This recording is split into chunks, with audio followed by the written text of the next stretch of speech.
Kompetisi pengadaan kapal perang baru di Indonesia pada tahun 2025 telah menarik perhatian. Hal ini menegaskan posisi strategis Indonesia sebagai konsumen impor alutsista maritim yang potensial. Prancis dengan fregat Belhara, Jepang dengan fregat Mogami, Turki dengan fregat Istif, dan CSS Cina dengan destroyer tipe 052. Semua negara di atas berlomba menarik perhatian pemerintah Indonesia dan masing-masing negara menawarkan keunggulan teknologi dan juga kehandalan dalam produk mereka. Di balik agresivitas negara-negara tersebut, ada Italia justru menarik perhatian karena terlihat pasif. Padahal Italia sebelumnya telah berhasil menjual 2 kapal PPA ke Indonesia dengan tingkat kepuasan yang cukup tinggi dari pihak pembeli. Kapal PPA buatan Italia dikenal sebagai produk dengan performa canggih dan keandalan yang diakui di dunia internasional. Dengan rekam jejak yang sudah terbukti, Italia sebenarnya memiliki peluang besar untuk menawarkan batch kedua kapal PPA kepada Indonesia. Namun hingga kini, belum ada langkah konkret dari Italia dalam mengikuti kompetisi ini. Italia sendiri memiliki posisi unik yang dapat dimanfaatkan. 2 kapal PPA yang sudah dipesan Indonesia memiliki konfigurasi canggih dan kemampuan tempur tinggi sampai pihak Indonesia mengira itu adalah kelas Bergamini. Dengan pengalaman kerjasama yang sukses, Italia dapat menunjukkan hubungan baik dengan Indonesia sebagai keunggulan kompetitif.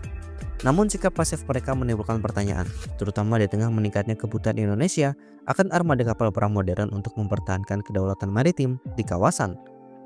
Keputusan Italia untuk tidak agresif dalam menawarkan alutsistanya tentu berpotensi merugikan. Mengingat negara-negara pesaing seperti Perancis, Jepang, Turki, dan juga Cina aktif membangun hubungan diplomatis dan juga teknis dengan Indonesia. Produk-produk Italia termasuk kapal PPA memiliki daya tarik besar berkat reputasinya dalam hal kualitas, teknologi, dan kemampuan bertempur. Jika Italia tidak segera bertindak, peluang emas untuk mengamankan kontrak tambahan dengan Indonesia bisa beralih ke kompetitor lain yang lebih proaktif. Selain itu, potensi keberlanjutan kerjasama dalam transfer teknologi dapat menjadi poin negosiasi penting. Italia memiliki pengalaman dalam melibatkan galangan kapal Indonesia seperti PT PAL dalam proyek mereka. Dengan menawarkan program kolaborasi yang lebih intens, Italia dapat memperkuat daya saingnya. Pendekatan ini tidak hanya meningkatkan peluang untuk memenangkan kontrak, tetapi juga mendukung kemandirian Indonesia dalam memproduksi kapal perang di masa depan. Kompetisi ini memberikan pelajaran bahwa strategi pemasaran dan diplomasi yang agresif telah menjadi kunci keberhasilan.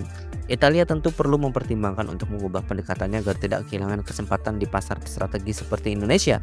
Dengan menawarkan PPA batch kedua atau bahkan produk yang lebih canggih, Italia dapat kembali memperkuat posisinya sebagai salah satu mitra utama Indonesia di sektor pertahanan maritim. Langkah ini penting untuk memastikan kehadiran mereka tetap relevan di tengah persaingan global yang semakin intens. Nah, bagaimana menurut kalian?